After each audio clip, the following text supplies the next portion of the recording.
இந்த சுடரால இனி தப்பிக்க முடியாது. நாம மாட்டிக்கிட்டோம் அப்படின்னு தெரிஞ்ச உடனே என்ன பண்ணுவாங்க அப்படிங்கிறது நம்ம எல்லாருமே ஓரளவுக்கு கெஸ் பண்ணியிருப்போம். அவங்க என்ன பண்ணுவாங்கன்னா, கடைசியா எடுக்கக்கூடிய ஆயுதம் அப்படிங்கிறது வெண்பா தான். ஏன்னா, அவங்க வெண்பா வச்சு தான் அடுத்த கேம் ஆடி ஆகணும் அப்படிங்கிற ஒரு எண்ணத்தில தான் இருந்திருப்பாங்க அப்படிங்கிறது நம்ம ஓரளவுக்கு யூகிக்க முடிஞ்சது. அத தான் செய்வாங்க. ஏன்னா, அவங்கள எல்லாரோட பலகீனம் எங்க இருக்கும்? குழந்தை மேல தானே இருக்கும். அப்ப அந்த குழந்தைய கடத்தியாச்சு அப்படின்னா, ஆட்டோமேட்டிக்கா எல்லாருமே சரண்டர் ஆயிருவாங்க. தான் சொல்றத கேட்பாங்க. ஈஸியா நம்ம தப்பிச்சுக்கலாம் அப்படின்னு இந்த சுடர் தப்பு கணக்கு போடுதாங்க. ஏன்னா, வெண்பாவுக்கு ஏதாவது ஒண்ணு ஆச்சுன்னா, உன்ன தொலைச்சு கட்டிருவேன் அப்படின்னு இந்த சுடருக்கு டைரக்ட்டாவே ஒரு வாட்டி மல்லி வார்ன் பண்ணியிருந்தாங்க. அப்ப இந்த இடத்துல என்னது பிரச்சனைய வந்து மனோகர் கரெக்ட்டா வந்து அந்த வீடியோவ சரியான நேரத்துல அனுப்பிவிட்டாங்க. அப்ப அந்த வீடியோவ பார்த்த உடனே அந்த கெமிக்கல் எல்லாமே போய் வாங்குனது எல்லாமே இந்த சுடர் தான் அப்படிங்கிறது தெரிஞ்சு போச்சு. அப்ப கதிரேசனும் சில கேள்விகள கேட்க ஆரம்பிச்சிருக்காரு. அதாவது இந்த சுடர் வந்து என்ன பண்ணுதாங்கன்னா, கடைசி வரைக்கும் சில என்னென்ன தில்லாலங்கடி வேலை, தில்லுமுல்லு வேலை எல்லாத்தையும் பண்ணி பார்க்குறாங்க. அதாவது இது வந்து ஏஐ இமேஜ், ஏஐ வீடியோ அப்படின்லாம் சொல்லி பார்க்குறாங்க. அப்ப கதிரேசன் அதுல ஒரு கேள்வி கேட்குறாரு. "நீ எதுக்கும்மா அங்க போன?" அப்படிங்கிற கேள்வி தான். அப்ப இல்லப்பா அது வந்து ஏஐ அப்படிங்கிறாங்க. என்னது ஏஐ, பிஐயா? யாரும் சிசிடிவி ஃபுட்டேஜ்லாம் ஏஐயா மாற்ற முடியாது அப்படிங்கிற விஷயத்த மல்லியும் சொல்லியிருந்தாங்க. அப்போ அப்படி சொன்ன உடனே அப்போ இங்கே கதிரேசனுக்கு அது வந்து டவுட் வந்துடுது. நிஷாவுக்கும் டவுட் வந்துடுது. ஏன்னா சில விஷயங்கள் வந்து நிஷாவே அந்த வீட்டில் பார்த்துருப்பாங்க. அவங்களுக்கு ஃபோன் தனியாக யூஸ் பண்ணுறது, இந்த விஷயங்கள் எல்லாமே நிஷாவுக்கு டவுட் வந்திருக்கும். இருந்தாலும் சரி, மல்லி வந்து தன்னோட வாழ்க்கையை காப்பாற்றிக்கிறதுக்காக தான் அக்கா மேலே பழி போடுதாங்க அப்படிங்கிற மாதிரி அவங்க அதை கண்டுக்காமல் விட்டாங்க.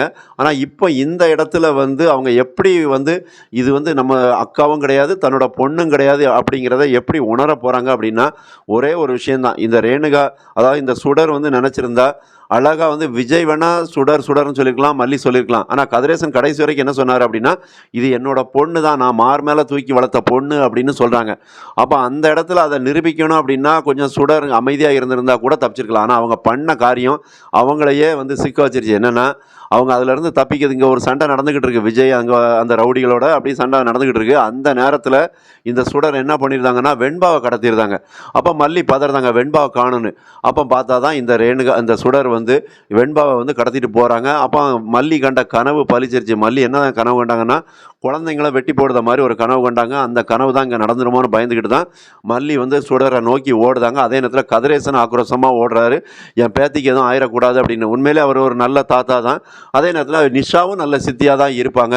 அப்போ இந்த இடத்துல தான் வந்து அந்த வெண்பாவை காப்பாற்றுறது அநேகமாக கதிரேசனாக தான் இருக்கும்னு நினைக்கிறேன். ஏன்னா கதிரேசன் வந்து தான் பேத்திக்காக தான் உயிரை கொடுப்பாரோ அப்படிங்கிற மாதிரிலாம் தோணுது சில நேரங்களில்.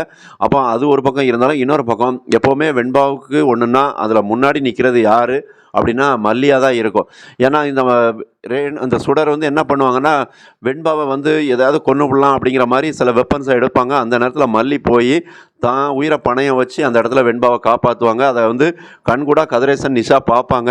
அப்போ தான் பேத்தி மேலே இந்த மல்லி எவ்வளோ உயிராக இருக்காங்க, நம்ம அவங்கள தப்பாக புரிஞ்சுக்கிட்டோமே அப்படின்னு தன்னைத்தானே உணர்ந்து வருந்துவாங்க. அதே நேரத்தில் மல்லிக்கு ஏதாவது காயம் ஏற்பட்டிருந்தால் கூட தான் மக மாதிரி பார்ப்பாங்க. எல்லா உண்மைகளும் கதிரேசனுக்கு தெரிய போகுது. மறக்காமல் சப்ஸ்கிரைப் பண்ணுங்கள். நன்றி.